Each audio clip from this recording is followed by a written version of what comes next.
ఆ గుడిలో రాత్రికి రాత్రే పెళ్లి సెటప్ హడావుడి కనిపించేది.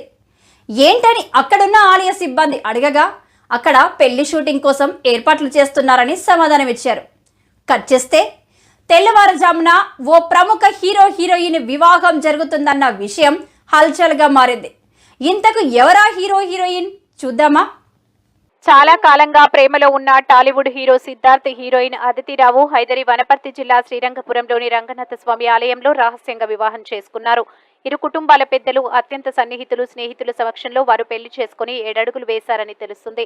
తమిళనాడుకు చెందిన పురోహితులు వీరి పెళ్లి తంతును సాంప్రదాయబద్ధంగా జరిపించారు. కాగా వివాహం తంతు పూర్తయ్యే వరకు ఆలయంలోకి మీడియాను, స్థానికులకు, ఇతరులు ఎవరిని అనుమతించకుండా కట్టుదిట్టంగా ఏర్పాట్లు చేసుకున్నారు. పెళ్లి ఫోటోలు బయటకు రాకుండా ఆలయ కమిటీ సభ్యులు సెల్ ఫోన్లను సైతం లోపలికి అనుమతించలేదని సమాచారం. కాగా వనపర్తి చివరి సంస్థానాధీశులు రాజరామేశ్వరరావు మనవరాలే అదితిరావు హైదరి కావడం విశేషం. అలాగే శతాబ్దాల క్రితం వనపర్తి సంస్థానాధీశులు కట్టించిన రంగనాథ స్వామి ఆలయంలోనే సిద్ధార్థ్, అదితిల వివాహం జరగడం మరో విశేషం.